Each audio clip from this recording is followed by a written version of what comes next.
Mon mari souhaite avoir des enfants, mais je prends secrètement la pilule contraceptive.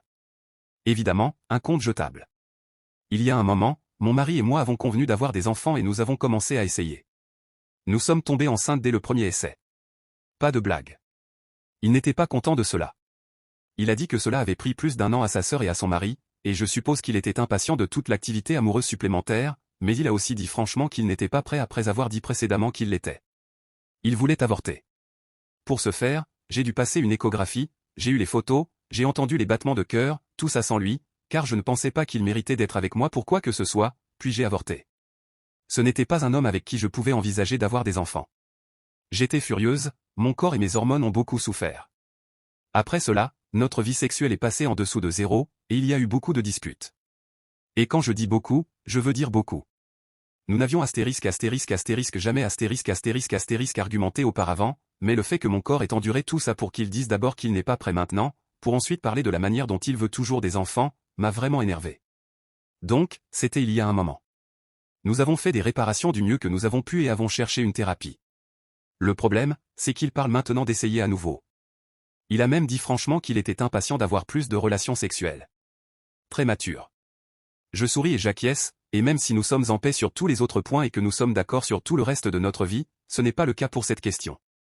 Alors je suis allé aujourd'hui me faire injecter un contraceptif. Je suis heureuse que notre vie sexuelle s'épanouisse, et je suis contente qu'il attende ces choses avec impatience, mais je ne me suis pas encore remise mentalement ou émotionnellement de la première fois. Nous pourrions en parler jusqu'à ce que nous n'ayons plus de voix, mais malheureusement, il n'y a pas de fin pacifique à l'histoire de cette façon. Peut-être que dans le futur, quand je me sentirai mieux par rapport à tout ça, nous pourrons en parler plus ouvertement ou j'arrêterai de prendre la pilule contraceptive, mais tout ce désordre date de moins d'1 an, et même si je ne veux pas que les disputes recommencent, ou que les anciennes blessures se rouvrent, je pense que c'est la meilleure option, égoïste ou non, pour ma propre santé mentale et pour le bien de notre mariage. Eddie, oui, je sais que moi ou mon mari sont des incarnations de Satan, et comment une femme peut-elle mentir à son mari? Ou comment un mari peut-il paniquer après avoir un bébé? J'admets que je le défendrai probablement, car je suis amoureuse de cet homme. Nous nous comprenons sur tous les autres niveaux. Je n'ai jamais vécu son comportement de cette manière, et cela fait 7 ans. Cela n'excuse pas son comportement, je reconnais que ce n'est pas sain ni utile. Je ne l'ai jamais vu se comporter de cette façon auparavant. Et cela m'a laissé très amer. Cependant, A, j'apprécie les avis, B, je reconnais que de nombreuses personnes seront en désaccord sur la question, et C, je ne répondrai pas aux messages du genre « Vous avez tué votre enfant » dans ma boîte de réception. Merci également à R Confession de m'avoir permis de me soulager, car je ne veux en parler à personne. Si je décide que nous sommes prêts, voire, je peux m'occuper entièrement de cet enfant par moi-même, financièrement, émotionnellement, mentalement et physiquement, alors j'irai de l'avant.